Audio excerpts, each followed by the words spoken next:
Hey, it's Kyle Madsen with your top stories on Sports 1140. The Kings jumped out to a 21-point lead last night but couldn't hold on in Phoenix as the Suns walked away with a 115-111 victory. The Kings get tonight off. They're back on the court tomorrow at home against the Pistons. The Timberwolves won their first game under interim head coach Ryan Saunders, 119-117 over the Oklahoma City Thunder. Andrew Wiggins poured in 40 points in the victory, but a scary moment in that game, though. Thunder center Nerlens Noel was knocked out after his head hit the floor following a block attempt. He was taken off the floor on a stretcher and then to the hospital. There's no update on his condition. And Warriors head coach Steve Kerr announced yesterday that the Warriors have a date circled for DeMarcus Cousins' return. It's easy for me to say. I'm just so excited. They're eyeing Golden State's January 18th game against the Clippers in Los Angeles. It's 8:04. Time to get ready for the International Sportsman's Expo, January 17th through the 20th at Cal Expo. Get tickets at sportsexpos.com. Those are your top stories. Now back to the drive on Sports 1140 KHTK. Rise and shine, sleepyhead. I'm not letting you go to work today.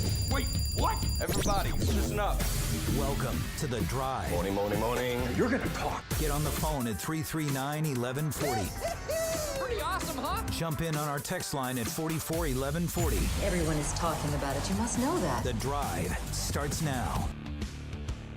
All right, Scott Bair's going to join us here in a couple minutes. We're going to wrap up the Raiders season real quick with him from NBC Sports California, and then we're going to finish the rest of the show talking about the Adrian Wojnarowski report that the Kings and Knicks have engaged on a Zach Randolph for Enes Kanter framework. Kings want to send up more expirings, according to Woj. Kanter isn't expiring at $18 million a year, 26 years old. Interesting subplots to this too, by the way. I was thinking about during the break. One interesting subplot, you have Scott Perry, who is the GM of the Knicks, ex-assistant GM over here at the Kings. So you have that relationship there too. Also, two members of the Kings front office, in Vlade and Peja Stojakovic, as far as I know, still very, very close with Hedo Turkoglu. And there's been some very big back and forth going on between Hedo and Kanter. And if you haven't read about this, it's extremely political. It goes way beyond basketball. Kanter was not going with the Knicks to London for fear of being assassinated by the Turkish government. I'm not making this up. Look it up. Hedo slammed Kanter on Twitter. Kanter is against Erdogan's government, the head of Turkey. There was a coup there a couple of years ago. I mean, this stuff goes very, very deep, whereas Hedo is an advisor. His dad get arrested? His dad got, and has publicly disowned him, and Kanter says he's being forced to say. I mean, screw the NBA. There's, like, real-world stuff going on. And then there's, like I said, I mean, the Perry-Vlade connection is one thing, but the whole Hedo thing, beloved ex-king, Kanter, all that, there's a lot of subplots here, Kyle. Hey, before we talk to Scott, it's time to call Sierra Pacific for this winter's best deal on a new furnace. Call Sierra Pacific now, 800-551-3040. Scott Bair has done a tremendous job keeping us up to date on all things Raiders. And it's not a ton to talk about news-wise, obviously, because the season ends, but we do want to get a wrap-up with Scott on the season and what I'm sure will be a tumultuous, or at least interesting, off-season. You can read Scott at NBC Sports California. He does fine work, and again, has been great to us all year long. Scott, I hope you've got a few days on a beach somewhere planned, my friend. You've done a lot of great work this year. Welcome in. Hey, thank you, guys. It's we're not quite there yet, right. But we're getting ever so close. I can't wait. I said there's not a lot. There's actually a lot to talk about, and I know we're wrapping everything up. So let me first get to Mike Mayock. I want your thoughts on him being a GM for the Raiders, and I want your thoughts on him saying that John Gruden has final say in everything. Yeah, it's nice to hear somebody admit the truth around here. That's what I said, right? too. At least he's being honest. Yeah, which is a breath of fresh air after some of the previous press conferences that we've talked about. Mike Mayock is a really popular hire among the fan base because, they know him, and that's I know him. It's a very exciting thing because he's the most well-respected draft analyst that everybody knows. Sure. Now, there's a lot of very well-respected draft analysts whose job it is, and they get paid to keep their opinions to themselves or to their immediate superior, and that's it, all across these 32 teams. Mike Mayock is known well by everybody. But I do like his candor, and I think the reason why it's a good fit, which he talked about a lot, and could be seen as spin, I think is actually quite accurate because John Gruden and Reggie McKenzie were the tortoise and the hare, right?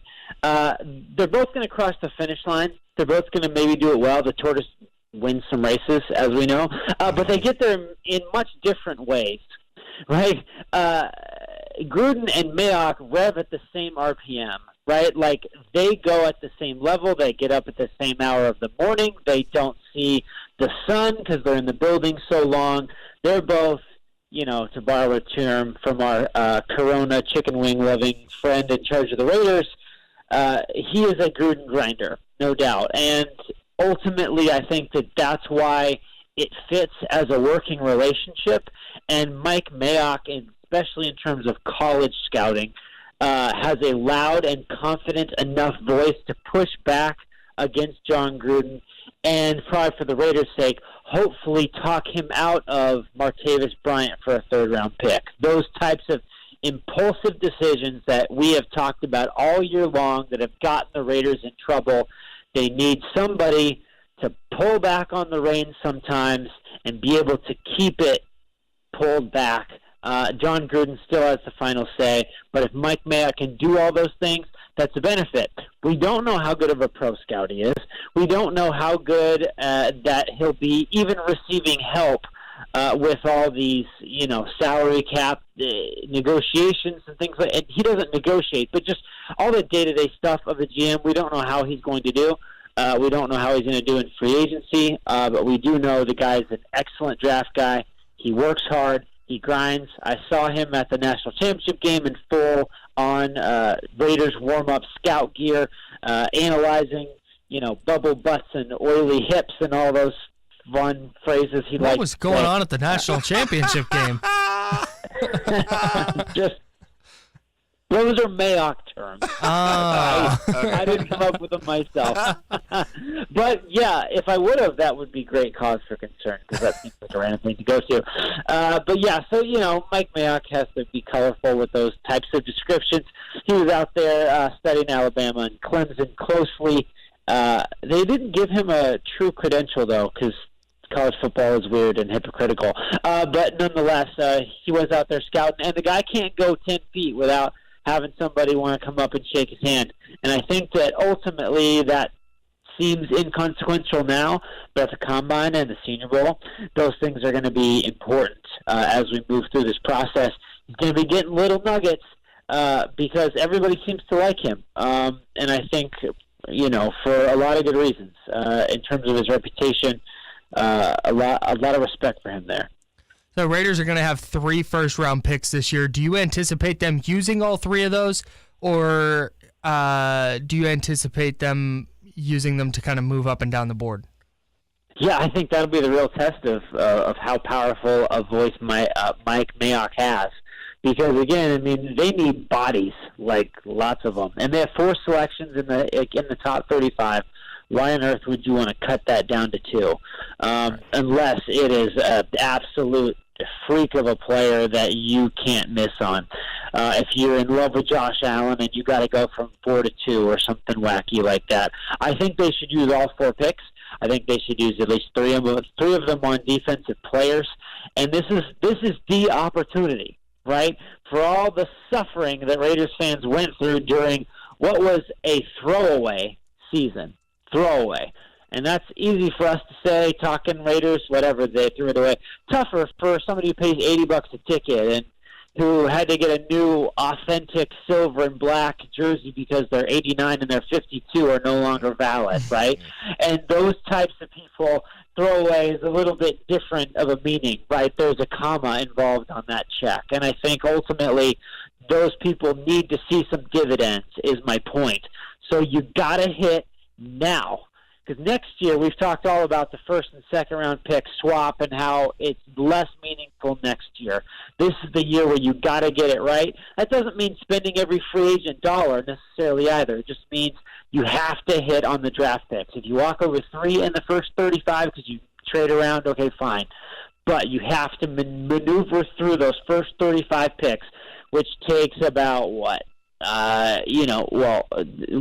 3-4 hours plus if you count moving into the next day you got to be at your absolute best there. You have to find a way to get the right people in the building, and then they got to coach them up. Fair to say that the Raiders have the best GM coach combination when it comes to doing media. I don't think there's another more polished media duo in the NFL than those two. Absolutely not, under no circumstances. Now, when John Gruden feels like it, he is excellent. Mike Mayock is still in that honeymoon TV instincts sort of state of mind. Right. And that is very encouraging for us. And just in terms of his willingness for it, I'll just give you a brief behind-the-curtain example. We'll just use the S word. I'm stalking Mike Mayock at the national championship game, right? Because he's in the middle of the field, the place that I can't get to. I'm on the perimeter, and he is literally bouncing around like a pinball, talking to people from Clemson and from Alabama, right? But every time he goes to the Clemson sideline, I think, baby, he's going to run under the tunnel. So then you see me sprinting all the way around the outside to make sure I'm in perfect position to talk to Mike Mayock. And then he goes in the other direction, and then back and forth. And I am Chris Biederman, the Sacramento Bee 49er guy, had a good chuckle at that. Yeah, he was laughing at watching me do it. But anyway, so this thing goes on for like an hour. And my point in wasting your airwaves with that part of the anecdote is that I finally get him right as the pregame festivities are closing down, and I get him for a question. I have 5,000 or 6,000, right? So I get him for a question. It's about a minute, and security people are starting to usher us off, and he's like, "Oh, you can walk with me." Like he's trying to be accommodating, even when he could have easily been, "All right, everything's closed, see you later," right? But he kept trying to do it until eventually we were walking with him to a point that us media types could no longer cross.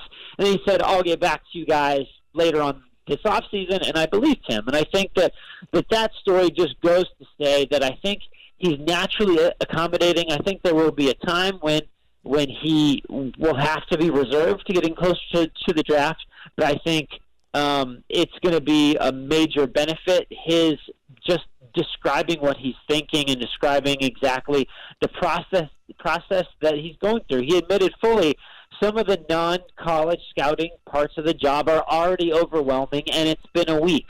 Who says that, right? It's honest and true, and it's important for Raiders fans to know what their GM is going through. But ultimately, the more insight he gives us, the more insight he gives the Raiders fans as a whole. And I think that is important. I think he has a good quote. I think he's an engaging guy. There will be times where he keeps secrets, but he also, I think, will understand the game that at times in this wacky business we call sports, things are kept quiet for competitive reasons that will not help you win on a basketball court or a football field. Knowing the difference is a main cog in being truly connected to your fan base or not. So they wouldn't let you on the field. Did you let them know that you're on the drive with Dave and Kyle? Great point. Yeah, I brought that. It didn't hold as much weight as I may have hoped, but I was able to get under rope because I mentioned Katie Christensen's name, so that worked. Scott, wrapping up, last question, and I know this is the one that's going to be on Raider fans' minds as much as, if not more, than the draft going into next season. It's unfair, and I won't hold you to it, but your best guess, will the Raiders be playing somewhere in the Bay Area next year? Yeah, I still believe that. I think somebody with a microphone in front of him and a lot of hot air in his lungs started spewing some stuff yesterday about the possibility of going to San Diego. Let's back up the truck on that one. Right. But nonetheless, I still think Bay Area is logical. I think London is a pipe dream of some other owners that want to float a trial balloon to see how the logistics could work from London. I still think deep down that it's going to be one of those three spots. I think it's AT&T. It could very well be the Coliseum or Santa Clara or, something like that. But I still ultimately think that they're going to be here again, because John Gruden holds a lot of power and he likes staying at home. You can go to NBC Sports California to read Scott Bair, and although this is our last of our weekly conversations with him throughout the season, when the draft pops up, anything crazy Raiders happens. I know Scott is nice enough to be on call to come on at some point and help make sense of all of it to you, as he has made sense of things, or tried to make sense of things all year long for your Oakland Raiders. Scott, we appreciate it. Great work this season, my man, and I'm sure we'll be talking very, very soon. Yeah, of course, and I know that you guys don't like flattery, but I'm going to do it anyway. I do a lot of these radio interviews over the course of the year, and I can sleepwalk through 98% of them because it's the same questions about what I've seen and, those types of kind of basic stuff. You guys ask challenging stuff, and I think brings out the most insight from both of us. I have sincerely enjoyed these conversations and look forward to the next one. All right, Kyle, and mark that. That's 30 seconds. Get that in the promo. We will be running that full time. And, Scott, I will have that extra cash ready for you in a briefcase. Unmarked bills. You do a great job, buddy. Feelings mutual, mutual admiration society. I do hope you get that island or that beach, that sand between your toes. You deserve it. And I'm sure we'll be talking to you, if nothing else, around draft time. Thank you, gentlemen. All right, my man. Take care. That is Scott Bair making a lot of really good, salient points during that interview. We've got a couple minutes left. I think what I'd like to focus on, really, what we ran through was location or relocation possibility, the draft, Mike Mayock and John Gruden. But I think what Scott said that really is probably most important to Raider fan is how awesome we are. Yeah, let's get into that a little bit more. I mean, he does a lot of interviews, he said, and sleepwalks through. I mean, basically through shade at every, and he does at least tens of interviews a week, if not thousands, and throws shade at everybody and says, yeah, with you guys. Now, I'm going to be really depressed if I tune into another station later today and they're like tracking his call-in schedule. What did he do? He's like, I do a lot of these. He's like, what? I was just on another show this morning. He's like, I don't remember it because I was literally asleep.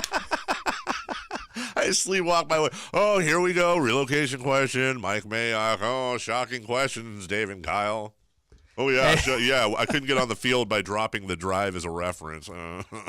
Hey, it's time to call Sierra Pacific for this winter's best deal on a new furnace. Call Sierra Pacific now, 800-551-3040. Do you know what it's not time for, but is almost time for, Kyle, is the big game party. Big game party. Oh, that's right. The word of the day is... Did I not drop the thing in there for you? No, so what I'm going to do is I'm just going to do what we like to call... I definitely put it in there. What we like to call... You did? Yeah. Oh, you know what? Check it out. So when everything came off the printer, it was like perfectly stacked. So I didn't notice that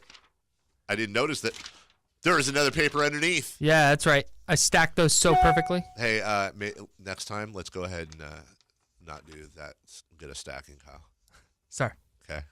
We went through that in training. Tell me about the game that's larger than all the other games. Let me see here, Kyle. I'd like to do that. I'd like to do that by playing. Let's see. No. A tradition unlike any other. I don't think the this big would game. work. Sports 1140 KHTK is bringing you the ultimate big game dream party. Presented by Mel Rapton Honda. Hey, folks, you can win a 65-inch television, $2,500 in Lazy Boy furniture. Wow. And a $500 gift card to Sprouts. A $500 gift card to Sprouts Farmers Market. Snacks, beer, good beer selection at Sprouts. Healthy. I'm going to say Healthy food. good fruit and nut selection at Sprouts. Folks, Monday through Friday this week, qualify 3 times a day by tuning in at 840, 140, and 340. That's our show, The Lowdown, with Damien and Jason, and Chris, and like 50 other people now, and Grant and Douglas. When you hear the code word, text it to 441140 or enter it at KHTK.com. Qualify. It's important to note it's going to be football related. Yeah. So whatever word you hear, if you think you heard a different word, if the word is blitz and you think you heard Schlitz, It's right. blitz. It's not. Yeah. Yeah, we're not. The secret word's It's not not going to be blimps. nipples. Right. Yeah. It's a football word. Doing a read here. Sorry. All qualifiers this week will win a pair of lift tickets to Sierra at Tahoe. Do you have to be 21 or over to enter? The answer is yes. Details at khtk.com. That's a fine contest indeed. And I know a number of us, I think Jason, Damian, myself, who knows who else is, we're all invited, will be hand delivering. I don't think we're hand delivering like the Lazy Boy furniture. I'm not signing up for that. I mean, I'll go out there and I got you. yeah, with the belt on. yeah. I'm not doing the. I'm not carrying stuff off the truck. Not doing it. It's not my contract, Kyle. No. Although it probably says other duties as assigned. So. Duties. We'll take a break. When we come back, Coors Light, cold hard facts with Kyle Madsen. It's Kings related. Is it? And it ties into a Kings trade rumor. All right, and while we're at it, if you are really nice, Kyle, during the break, I will play you a secret recorded conversation between an NFL player and an Uber driver that I just found. I just found it heartwarming and funny, and I think you will too. As we continue, it's a positive day on the drive. Now I'm going to talk like this the rest of the day. Lost last night? Don't even remember it. You know why? Because the sun's not even shining. Jesus, come on! I can't even get a sunshine. I mean, they did last night, sort of. The sun shone. Yeah.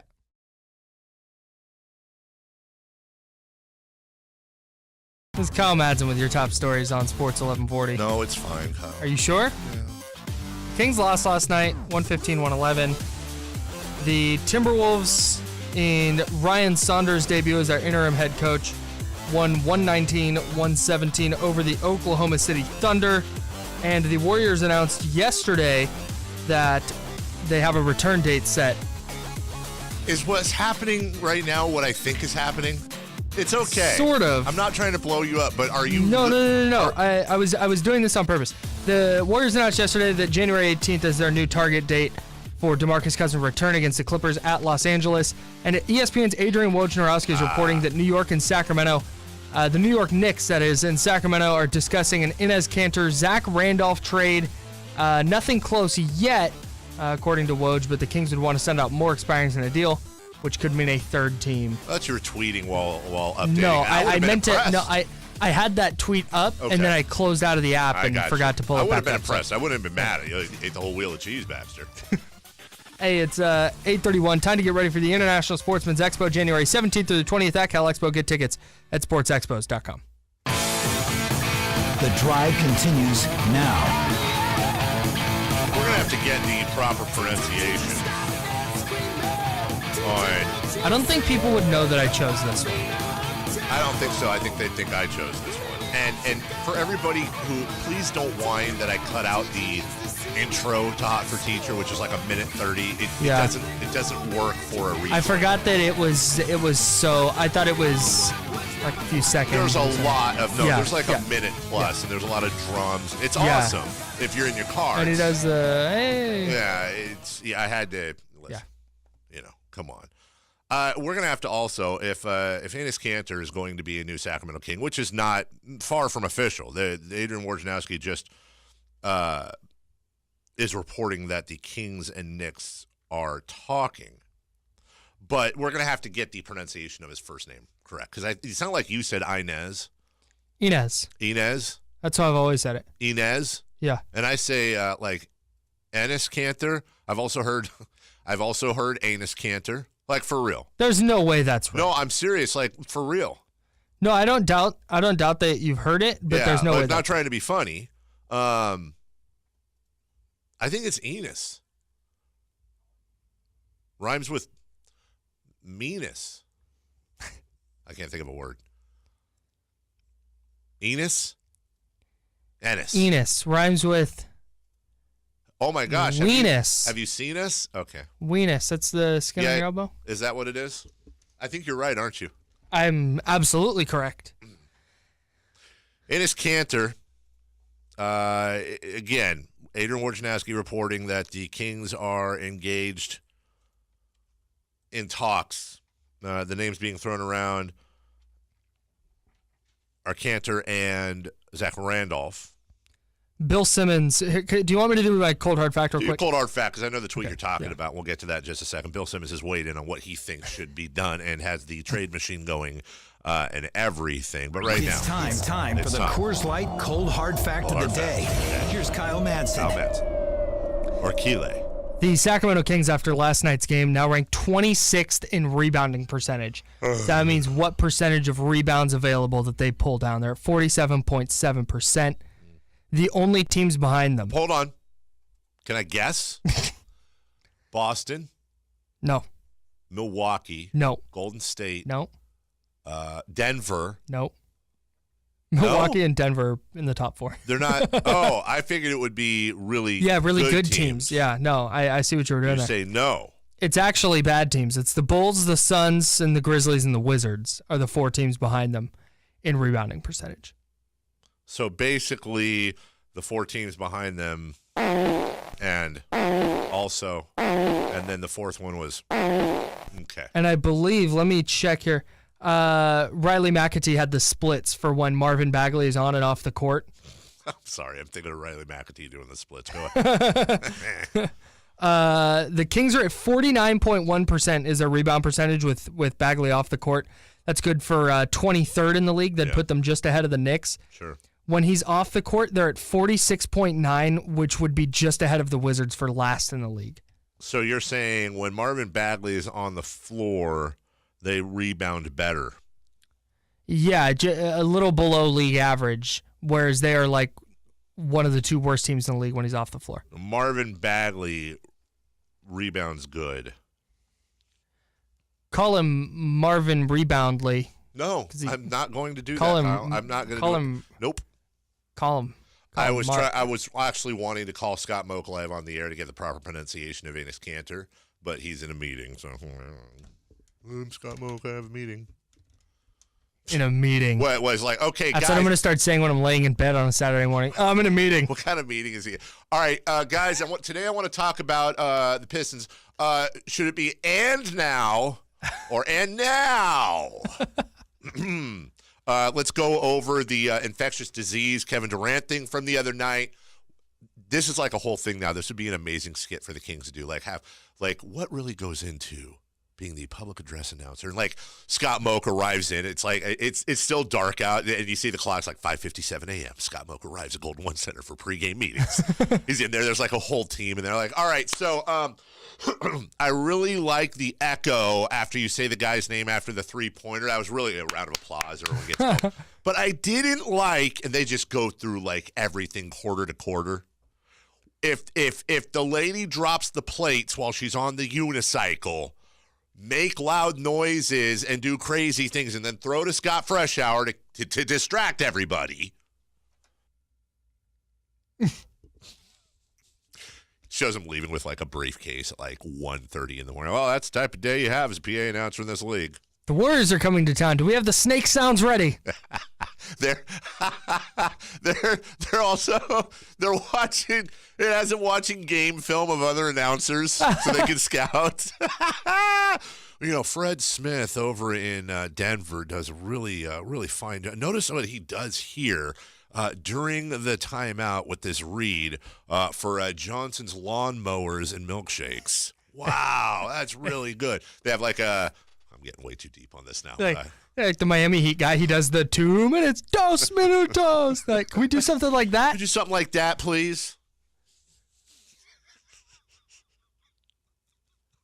I would like Lance Woods to do the team intro one game. It would be an impossible situation for Lance Woods to be in. I would not like that, and I love why because Scott Moak is his intros are legendary in this. Right, film. he's an icon, and I'm not. The best Lance could do is for people to go, that wasn't that bad.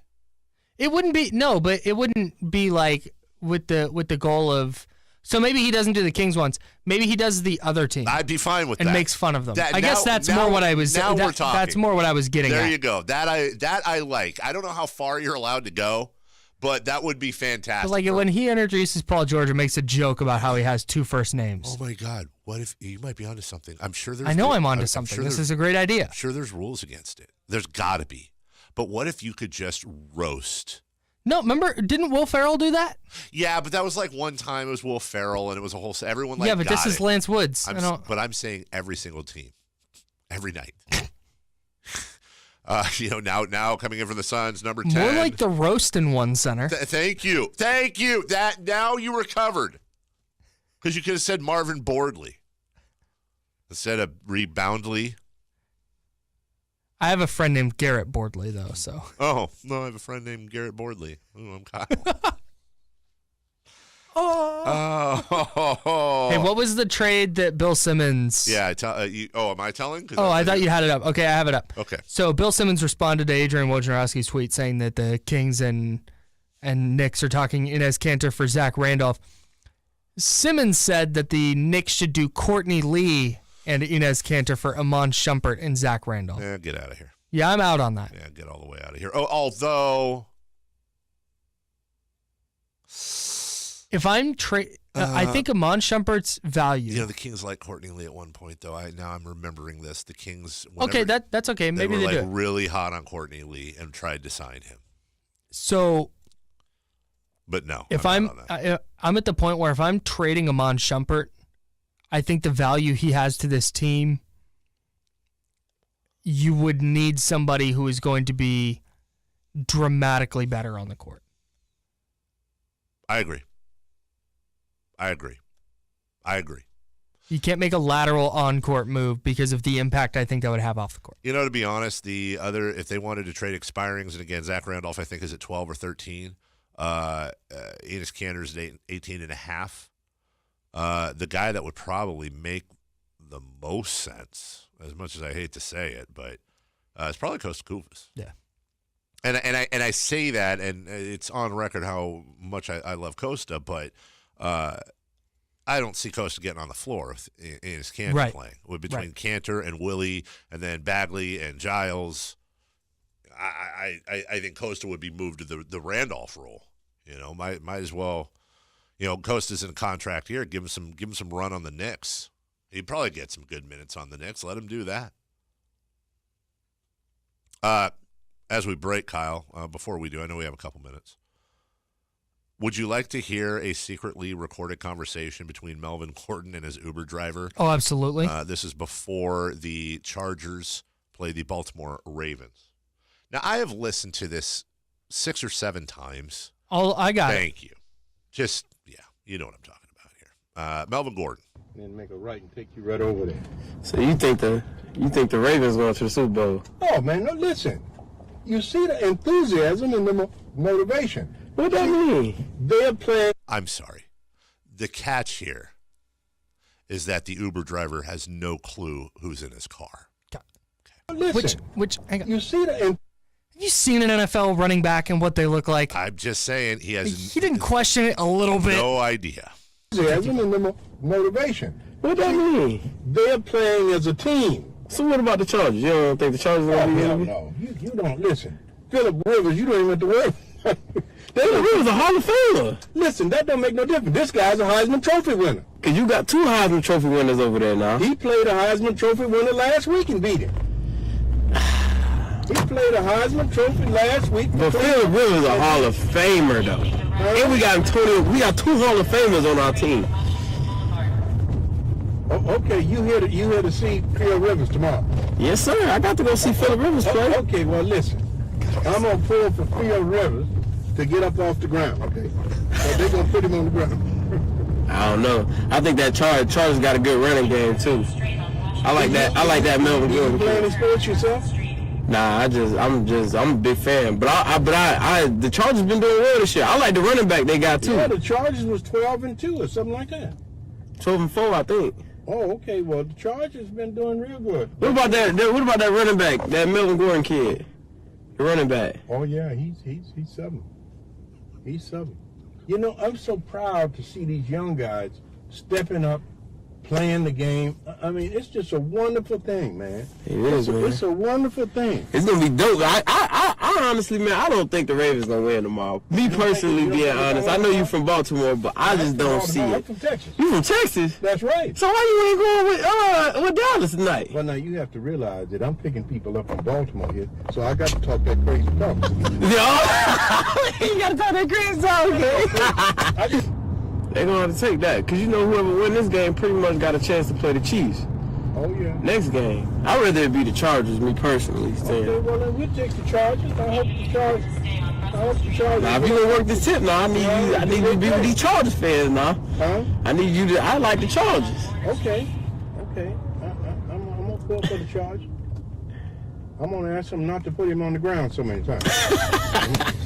I'm going to ask him not to put him on the ground so many times. Wait for it. Well, I'm Melvin Gordon, man. I'm the running back for the Chargers, man. You're a running back? I'm the running back for the Chargers, man. Give me a card. Are you just telling me that? I'm being honest. I'm being completely honest with you. You're a running back for the Chargers? I'm the running back for the Chargers. Here, sign this right here, fella. Sign this right here. Right under there where I picked you up. That's amazing. That was a very enjoyable. That was I awesome. love the driver too. Yeah. Okay, well, then I guess I'm rooting for the Chargers. And Melvin Gordon was very funny as well. We'll take a break. When we come back, what's on tap right here on the Drive? Sports 1140 KHTK.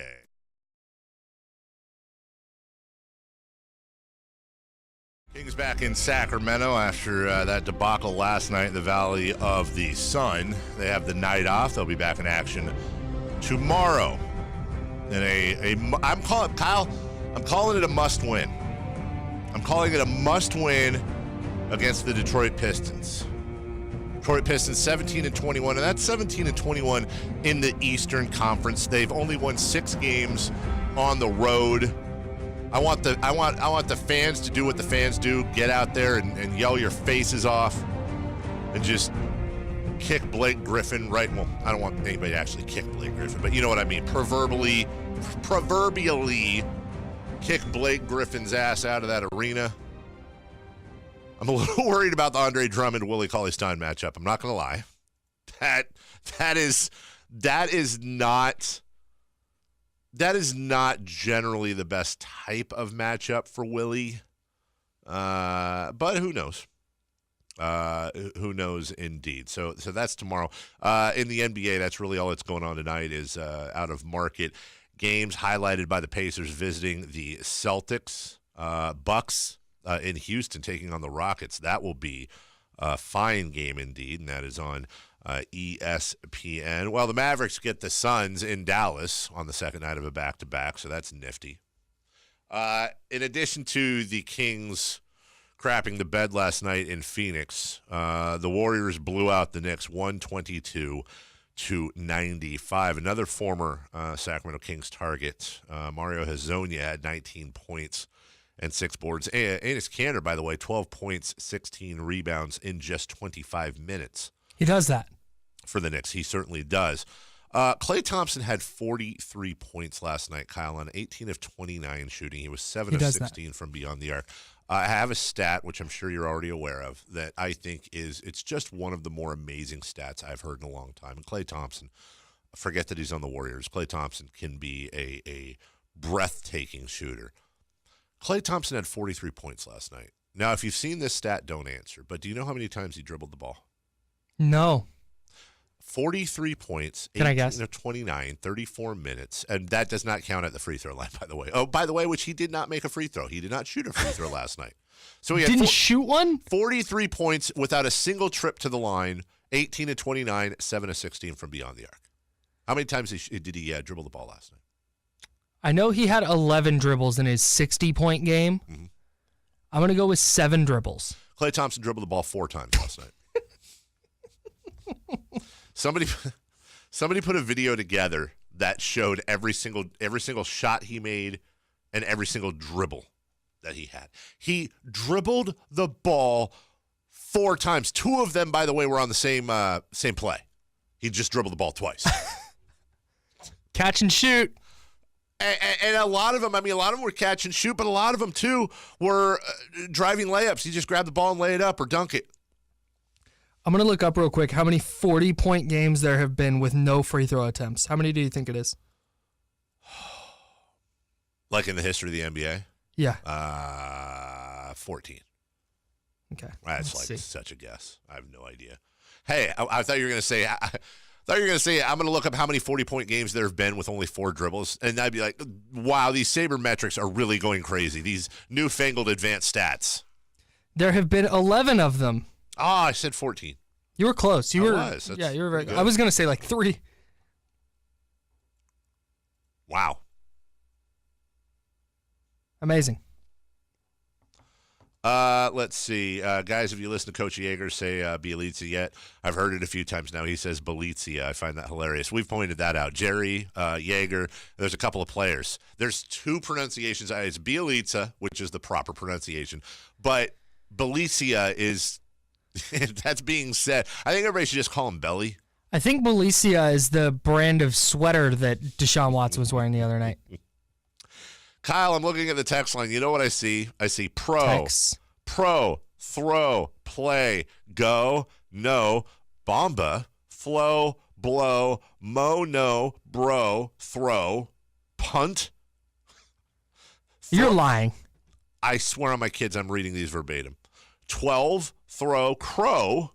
I don't know. That's somebody being funny. Crow, and then throw again. I love our texters. Would you remind everybody what the secret phrase? Throw. It's throw. Like throw a football. They're all football words. Now, I understand if somebody says pro. Sure. But that is not the word. It's throw. It's throw. Hey, here you go. I would do this, Kyle. From the text line. Texter's playing GM here, and I'm with him. Iman Shumpert and Zach Randolph for Enes Kanter and Kevin Knox. Yeah, who says no? I'm sure the Knicks would jump all over that one. Yeah. Let's throw Kevin Knox out there. That's fine. Who says no? Boy. All right, so you'll be talking the lowdown for we'll have for you. What if, I know the Kings have a bunch of second-round picks. Enes Kanter talk. What if they package 2 of those second-round picks and Zach Randolph for LeBron James? Yes. I know that's a lot to give up. I support it. Do you know who Sam Esfandiari is on Twitter? Yeah. Warriors World, I'm sure you do. He is one of the hosts of the Light Years podcast. He tweets on the out Blue Wire podcast network. The most Kangs move would be do this trade, have Enes Kanter debut on Hedo Turkoglu jersey retirement night, and have it culminate with Enes and Hedo taking a picture together. Well, that would be nice if they were able to bring all of that together in peace and love. I'm telling you, there's the subplots, the Scott Perry thing being the GM of the Knicks, but the whole Hedo, Vlade, Peja, Enes Kanter thing. Come on. That's been news that Kanter and Hedo are going at it, and not just I think he's a bad player. No, it's he's a horrible person and politics and coups. Right. Turkey, You're a disgrace to your country. Very kind of thing. serious things. Yeah. So, what happens if they pull this trade off? You tell me Hedo's not dropping a phone call to Vlade? Dude. Yeah. Bro. I would venture a guess, and you may know, or you may have a more educated guess than me. Uh-huh. I would venture a guess that call has happened already. I will say this. I will say that very thing. There's a time when you put friendship aside and you do what's best for your team. But because this isn't the move that's going to make or break their championship hopes, in other words, I think it's a good move. I almost think that this is the type of thing that would prevent this from happening. Where Vlade would be I'm not doing this. I don't want to get into all of that, Right. Is that going to become a news story around the Kings? I don't know. It's 1 year, and I think for me, this is part of the preparation. I don't think Enes Kanter's a long-term solution. I think he's a rental. And then, we're talking about expiring contracts this summer. We haven't even considered whatever it is, $4, $5, $6 million that Willie's making if he doesn't come back or he goes somewhere else. Yeah. I think it's Bagley and Giles, and if they're going to go somewhere, they'll, we've talked about Bojan Bogdanovic, who's not a center, but we've talked about Nikola Vucevic as well. Those are the types of guys I could see coming here. In addition to Kevin Durant. All right. For Kyle Madsen, Scott Bair, roar. Eunice, who is a real person, texters, by the way, and is a girl. Somebody said, is Eunice a guy? Is there a guy Eunice? What is wrong with you? We'll see you tomorrow. Jim Roman's next. Enjoy the rest of your broadcast day. Sports 1140 KHK. Bye-bye now.